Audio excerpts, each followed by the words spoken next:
Tələbələr, indi isə belə bir testin izahına baxırıq. TQDK Məntiq kitabı 2016-cı il nəşrinin sualıdır.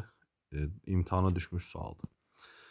Gəlin görək nə deyir bizə? Deyir ki, yuxarıda bir cümlə verib və buradan çıxan mənanı nədirsə cavab variantında seçməliyik.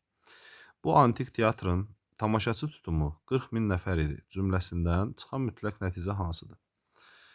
Deməli, bu tipli testlərdə diqqətli olun ki, biz nə həmin teatrı tanıyırıq, nə hansı şəhərdə olduğunu bilirik. Sadəcə olaraq burada verilən cümlədən çıxan məna lazımdır. Məsələn, cümlədə mənə deyir ki, bu antik teatrın, yəni bir teatrdır.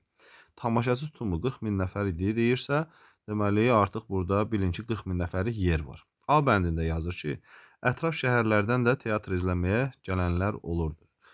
Biz axı dedik, bilmirik hansı şəhərdə olduğunu. Bəlkə elə bir yerdə idi ki, həmin şəhərin hökmdarı ətraf şəhərdən heç kəsi qoymurdu ora gəlməyə. Məlumatımız yoxdur bu barədə. Yəni cümlədə də məlumat verilməyib. Bizdən mütləq nəticəni soruşur. B bəndi. Antik dövrdə teatr ən çox maraq doğuran sənət idi. Bəlkə heç antik teatra maraq yox idi. Sadəcə elə belə antik teatrı tikmişdilər ki, 40 min nəfər istəsə gəlib izləyə bilər. Getdi. Bu teatrdakı nümayişlərə eyni anda 40 min insan izləyə bilirdi. Bax, düzgün cavabımız C variantı ola bilər ki, yəni özü yuxarıda mənə deyir ki, antik teatrın tutumu 40 min nəfər idi. İndi deyir ki, bu teatrdakı nümayişləri eyni anda 40 min insan izləyə bilirdi. D variantında deyir, bu teatr ancaq tamaşaçı sayının 40 minə yaxın olması gözlənilər oyunların keçirilməsi üçün istifadə olunurdu. Xeyr. Məsələn, təsəvvür edin ki, ola bilər ki, 40 min nəfərlik bir deyək ki, antik teatrdır.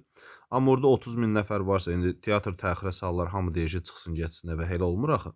Yəni, ola bilər ki, 40 minlik tutumu var, amma 30 min insan da izləyə bilir. Burada isə deyir ki, sırf 40 min nəfərə yaxın olması gözlənilən oyunların keçirilməsi üçün nəzərdə tutulurdu. Yəni, ola bilər ki, 10 min nəfərlik bir yarış olsun. Onda da izləyə bilərlər də teatrda gəlib.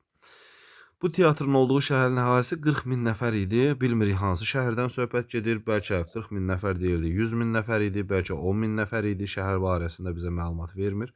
Cavabımız olur C variantı. Çünki bu teatrdakı nümayişləri eyni anda 40 min insan izləyə bilirdi. Çünki bu antik teatrın tamaşaçı tutumu 40 min nəfər idi. Bunu özü bizə demişdi. Yəni yuxarıdan çıxan məna olur C variantı.